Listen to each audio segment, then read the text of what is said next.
So I keep hearing about people say Joe Biden should drop out of the race because he's too old. He's cognitively declined.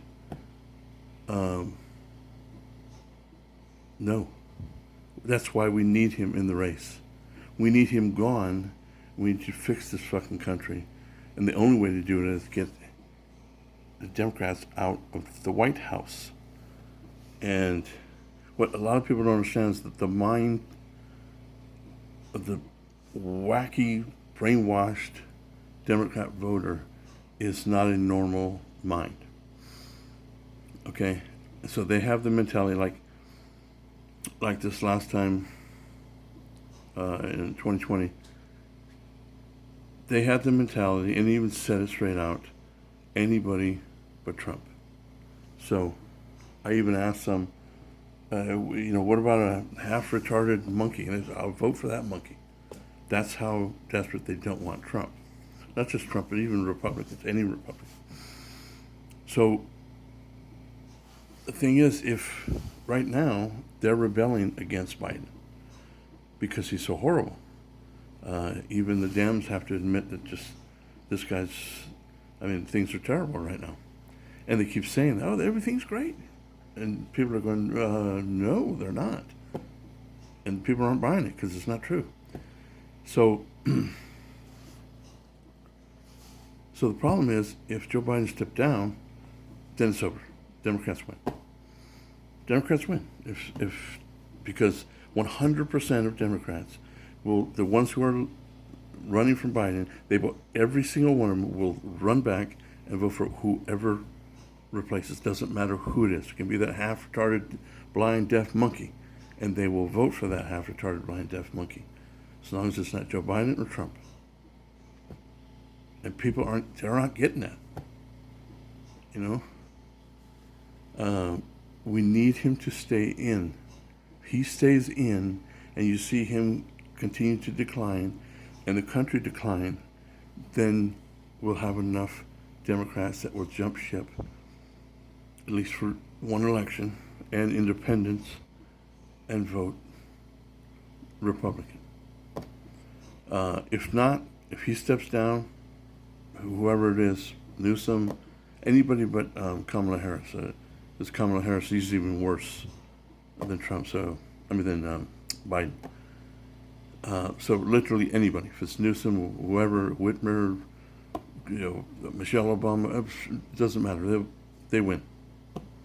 They win. Sorry to say, but that's it. Because 100% of Democrats and probably most of the independents, maybe all, will vote Democrat. And unfortunately, that's the majority of the country. So, their brainwashing has been successful. It's sad. The country got boiling frogged. If you slowly boil a frog, very, very slowly, and just turn up the temperature just slightly, every now and then, just slightly, they'll get to the point where it's just about to be boiled to death before they realize, holy crap, I'm being boiled to death. And it's too late. They won't have the energy to swim out. That's where we are now. We've been boiling frogged, at least some of us. But most of us we're just going through our lives, living our lives, doing trying to live our life the best we wanted to, for us and our families. And as long as things, seemed to be okay, people were fine with it. But little did we know that there was a war going on, a civil war, for last several generations. But it probably goes much further than that, but at least the last several generations. Because I didn't know. I don't have kids. I don't have kids in school, so I didn't know what was going on in the school. I didn't know the indoctrination. And these freaking teachers, they didn't come out and say nothing until just 3-4 years ago. They finally broke their silence, or this has been going on for a long time. Not the transgender stuff that started just in the last few years, but there was already been a mass indoctrination in the universities and high schools and whatnot, and they've just been going to the lower grades and lower grades because they understand. You change the mind of the children, which is easy to do for most children, because they're just children. Their brains aren't fully formed. Somebody of that they're supposed to trust, they're told to trust, teachers, even clergy, will tell them something so they'll believe it. So now you have the last couple of generations of kids that are scared to death because they think they're all going to get burnt alive because the earth is going to heat up so much that nothing will survive, which is just utter nonsense. It's utter nonsense. But they believe it. They truly believe it. And you see the results. So unfortunately, we're at the point where this is it. I mean, in the next year, if we can't at least get the beginnings of taking the country back into our control, I say I mean we the people, at least somewhat control, then it's done. It's over. We won't be able to recover. We're already at the point where it's going to be hard to fix it and at least partial way and recover.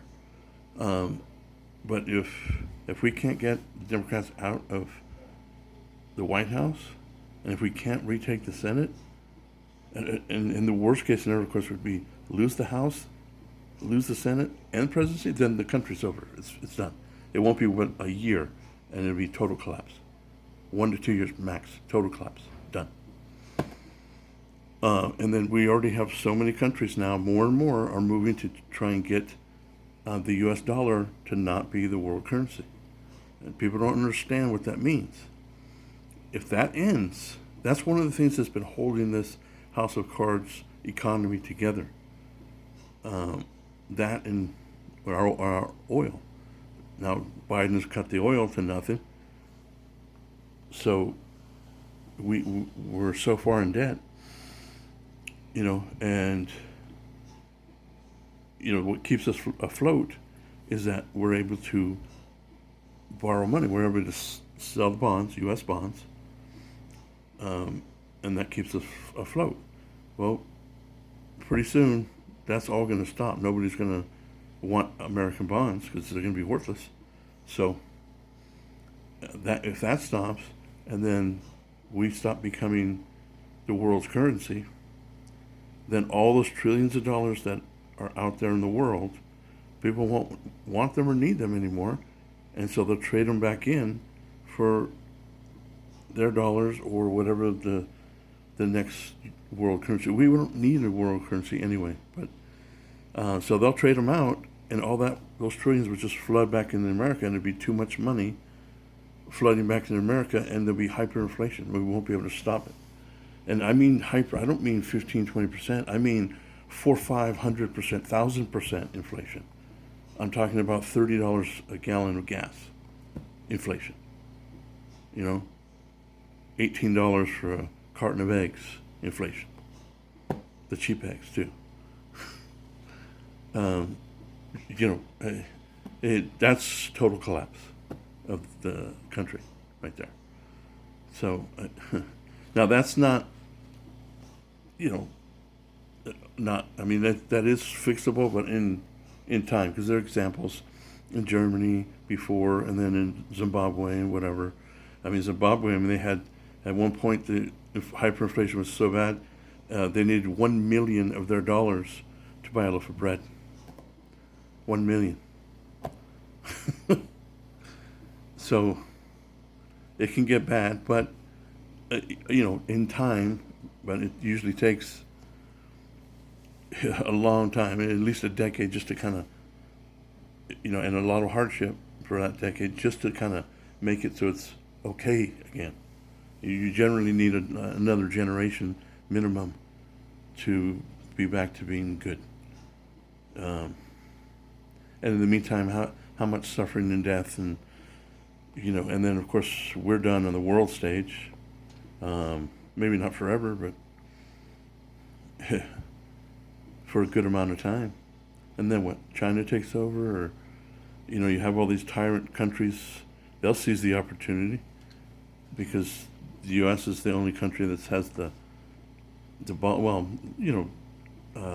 Britain, Australia, but they're too small to be able to do too much. So without us, then that's it. You'll have wars all over the world, civil wars all over the world, and just everything will be chaos for probably a generation.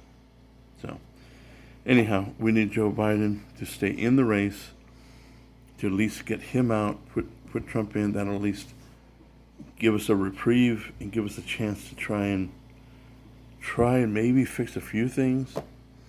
If we can get the Senate and then add more to the House and the presidency, then we have a chance. But the problem is that a lot of Republicans, they're just the same as the Democrats. They're bought into the deep state. They're owned by the deep state. So it's not just Democrat Republican thing, but if it's all Republican held, then they won't be so open about going against the grain, because they really won't be able to do that. Anyway, stay in, Joe Biden, so Trump can win. Thank you.